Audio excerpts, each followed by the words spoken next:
Jake Thompson's solar panels were being stolen from right under his nose, as his neighbor Karen Whitmore brazenly plugged her Tesla into his system without permission. Karen's smug entitlement and refusal to respect boundaries pushed Jake to the edge, making the injustice feel personal and impossible to ignore. But Jake's clever technical solution, tripping her breakers and protecting his energy, turned the tables in the most satisfying way. Just wait until you see how Karen's scheme unravels and how justice is fully restored in this tense, unforgettable showdown. It all began on one of those scorching summer afternoons, when the sun seemed determined to scorch every surface of Maplewood Drive. Jake Thompson, a practical and meticulous man in his mid-30s, had spent the morning tending to his garden, carefully watering the tomato plants he had been nurturing for weeks. After wiping the sweat from his forehead, he retreated to the comfort of his home office, eager to check the daily performance of his newly installed solar panels. Jake prided himself on being energy conscious. His rooftop solar system was a point of personal satisfaction, a small contribution to the environment and a way to cut down on bills, but as he pulled up the solar monitor app on his tablet, his brow furrowed. The numbers didn't add up. Something was off.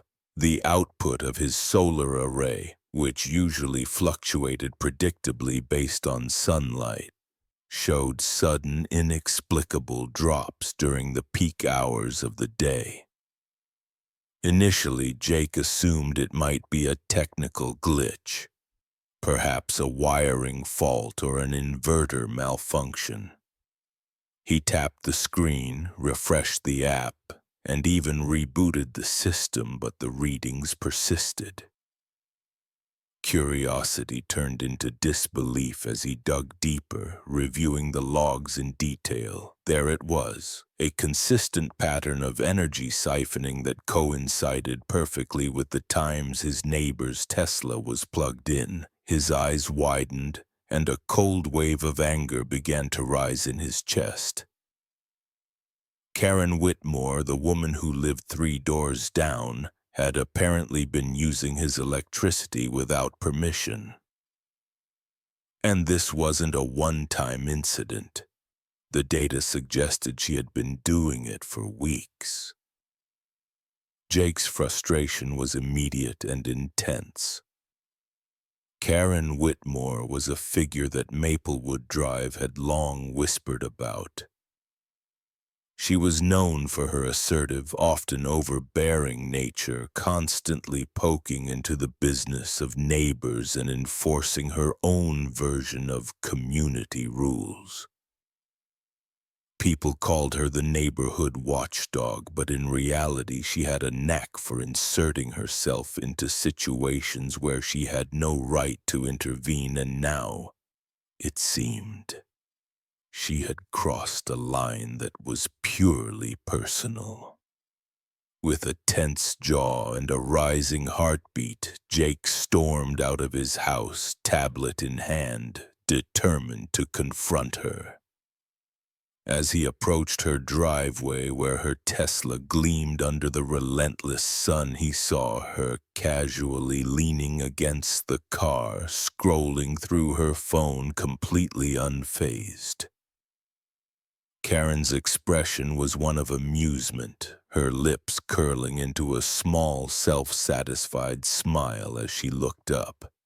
"Oh, I thought you wouldn't mind," she said, her tone light and airy as though she had asked a neighbor for sugar rather than stealing electricity from their home.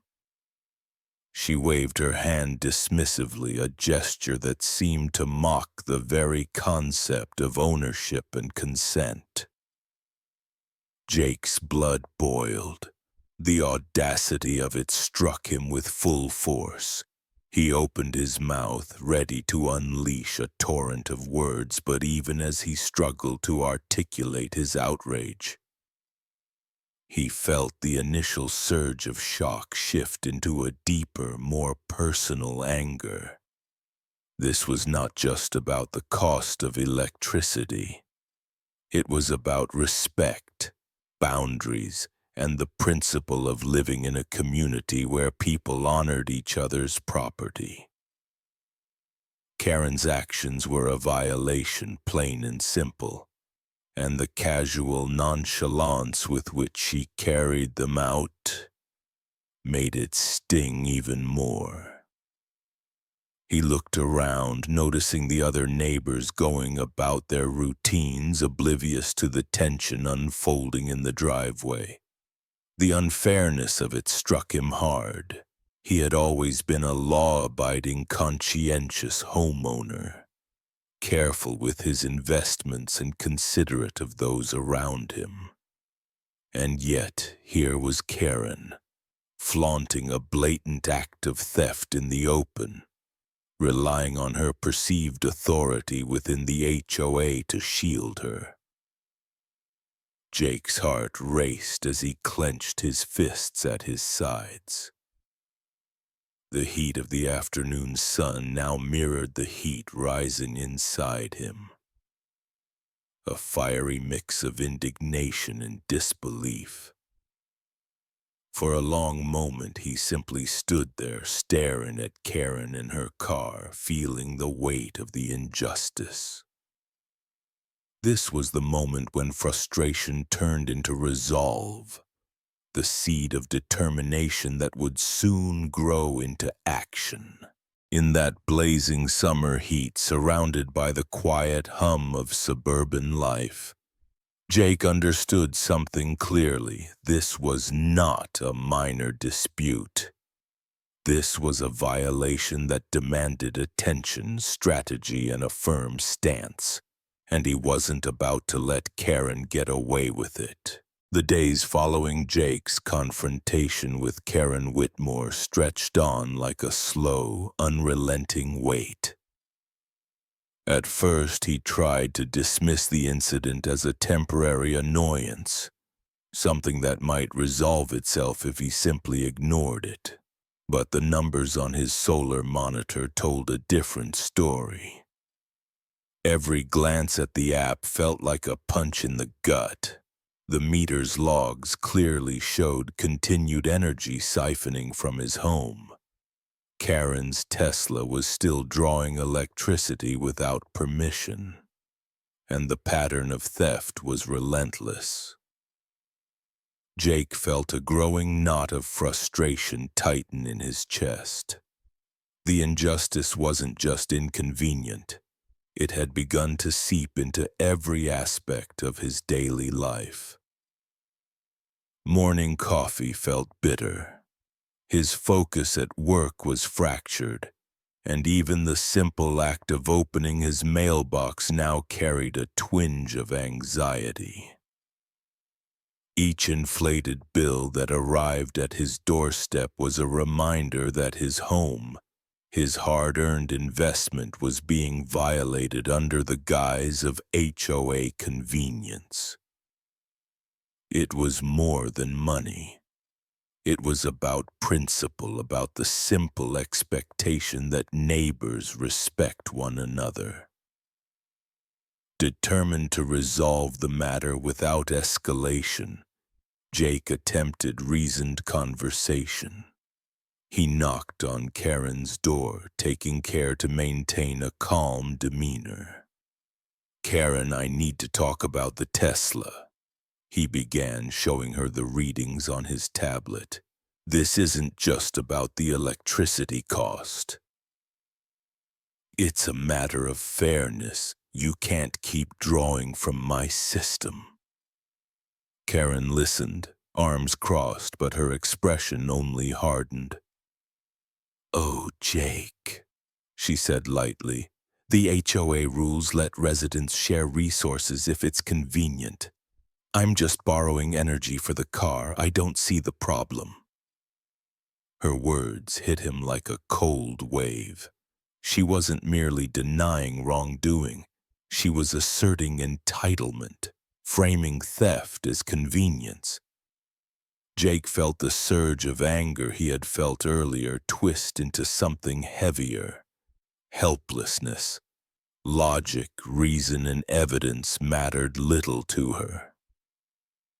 She had convinced herself that her actions were justified, and the social weight of the HOA, which she wielded with pride, seemed to shield her from consequences. Over the next few nights, Jake's frustration became insomnia. He lay awake, staring at the ceiling, imagining ways to stop Karen without escalating into a neighborhood feud. His mind replayed every interaction. Her smug smile in the driveway, the casual wave of her hand, the way she treated his appeal for fairness like a trivial inconvenience. Every time he thought of it, a dull ache of tension settled in his shoulders, and he realized the emotional toll was becoming almost as heavy as the financial one. The situation worsened when Karen retaliated in her own way. After Jake confronted her yet again, this time insisting she unplug her car and stop using his energy, Karen filed a complaint with the HOA, accusing him of harassment. The irony was not lost on him. He, the conscientious neighbor trying to defend his property, was being labeled the aggressor. Suddenly, Jake felt the world tilt against him. He was a law-abiding citizen trapped in a conflict that shouldn't exist, besieged by someone exploiting the system to justify selfish behavior. Even casual interactions with other neighbors began to carry a sense of tension. Jake noticed subtle glances when he passed Karen's house, whispers of the Tesla situation that made him self-conscious. He tried to explain, but words felt inadequate. The injustice wasn't simply external. It was invading his sense of peace, his mental clarity, and his confidence in the community he had chosen to call home. By the end of the week, the emotional weight was nearly unbearable. Each new solar reading, each billing statement, and each interaction with Karen compounded the sense of intrusion and powerlessness. The fire of anger that had burned so brightly on the day of confrontation now simmered under layers of fatigue, anxiety, and frustration. Jake felt trapped in a situation where his own reason, patience, and civility seemed ineffective against Karen's entitlement and manipulation. Yet even in the depths of this pain, a small spark of determination remained. The awareness of being wronged was sharper than ever, and it planted the seeds for a plan, a careful strategy that could reclaim his home, his energy, and his peace of mind.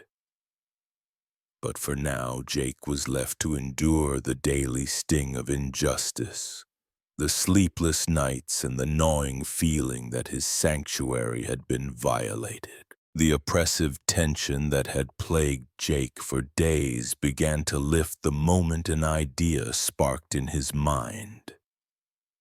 A way to reclaim control without turning to confrontation. He had always been mechanically curious, a tinkerer by nature, and his time monitoring the solar system had given him an intimate understanding of its workings. He knew the patterns of energy flow, the quirks of his inverter and the delicate balance of voltage and current that kept his panels operating efficiently. And now he realized he could use that knowledge to protect what was rightfully his. Jake spent the evening in his garage, tablet in hand, surrounded by the humming of circuits and the sort of glow of monitoring screens. He ran simulations, checked logs, and tested settings in a careful, methodical manner. Each adjustment had to be subtle enough to appear normal to the system, yet precise enough to trigger a response if someone tapped in without permission. He had a clear goal: safeguard his energy and create a controlled response that would stop any unauthorized usage. His mind raced, bouncing between technical possibilities and potential outcomes, but he approached each calculation with the same meticulous care that had guided his gardening, his work, and every decision in his life. By nightfall, he had devised a solution. It involved a small calibration tweak to the inverter and meter readings, a kind of trap that would only activate when an external connection drew power in an unexpected way. The setup was elegant in its simplicity. Karen's plug-in, harmless in her eyes, would unknowingly trigger the system to isolate the draw and trip her breakers, cutting off her access immediately. Jake leaned back, rubbing his eyes, and allowed himself a rare moment of optimism. For the first time in weeks, he felt a sense of agency returning. Morning arrived bright and oppressive, the kind of sunlight that made Maplewood Drive shimmer and sizzle. Jake sat at his kitchen table, coffee in hand, staring at the solar monitor. He knew what was likely to happen. He had anticipated it, but the nervous anticipation made his palms clammy. The system was ready, and now all he could do was wait. It wasn't long before Karen arrived, her Tesla glinting in the sunlight, her usual air of entitlement in full display. She plugged in without a second thought, probably assuming that nothing had changed since yesterday. Jake held his breath, eyes glued to the monitor, tracking the flow of energy like a conductor watching a symphony. The first few seconds were tense, almost suspended in time, and then, snap! A sharp, unmistakable click echoed from her charging station. Her breakers had popped, instantly halting the unauthorized draw. Relief flooded Jake in a way he hadn't expected. It was quiet at first, a soft exhale that seemed to lift the invisible weight he had carried for so long. Then came a surge of satisfaction, a bright, warm sensation of victory without conflict. He hadn't yelled, hadn't argued, and hadn't broken any rule. Yet he had protected his home and restored the balance of fairness. He leaned back in his chair, a small, triumphant smile spreading across his face, and let himself savor the moment. Watching Karen fumble with her Tesla, confused and frustrated, Jake felt a wave of calm wash over him. For the first time since this ordeal began, he realized that the power of knowledge, patience, and careful planning could accomplish what confrontation and argument had failed to achieve. The injustice that had loomed over him like a storm cloud was finally dissipating, replaced with a sense of control and empowerment. Jake's victory, however, was more than just technical. It was symbolic. It affirmed that boundaries could be defended without escalating conflicts, that careful strategy could uphold fairness, and that one's home could remain a sanctuary when approached with intelligence and restraint. That day he understood that hope was not a passive feeling. It was an action, a plan, and a commitment to standing up for oneself in a measured, thoughtful way. As the morning sun climbed higher and Karen retreated, unplugging in frustration, Jake felt a quiet pride in having reclaimed his peace. The ordeal was far from over, and there might still be challenges ahead, but the spark of hope had transformed into tangible results. For Jake, the days of helplessness were ending. He had acted, and now the balance had shifted back in his favor. Karen Whitmore's frustration reached its peak that afternoon. She stormed across Jake Thompson's driveway, her face flushed a vivid shade of red, her heels clicking against the concrete with determination and indignation. "What did you do, Jake?" she demanded, her voice sharp and insistent. "Why won't my car charge? This is ridiculous." Jake remained seated at the edge of his porch, the tablet displaying the energy log steady in his lap. Calm and composed, he looked up at Karen without a hint of panic or defensiveness. He had anticipated this confrontation, and for once, he was not reacting from a place of fear or frustration. He was acting from a place of knowledge and confidence. "Karen," he said evenly, "I adjusted my system. The readings show clearly that your Tesla has been drawing electricity from my home without permission. I've set the system to prevent unauthorized use. It's all here in the logs." Karen's eyes narrowed as she glanced at the tablet, scanning the graphs and timestamps. For the first time, there was a flicker of doubt on her face. Jake watched patiently as the realization began to dawn. The data didn't lie. Every unauthorized draw was recorded, every pattern meticulously tracked, every violation documented. Her usual deflections, excuses, and appeals to convenience had no weight against the objective evidence staring back at her. The next step came quickly. When Karen refused to acknowledge the readings, Jake contacted the HOA, presenting the logs, screenshots, and a detailed explanation of the system adjustments. He explained calmly how her repeated unauthorized usage had been addressed technically and legally. The HOA, after reviewing the evidence, sided decisively with Jake. Karen was issued penalties for her repeated violations, and the HOA formally documented that any further incidents would lead to stricter enforcement measures. Word spread through Maplewood Drive quickly. Neighbors, many of whom had quietly observed Karen's tendency to overstep boundaries, now looked at Jake with a mix of admiration and relief.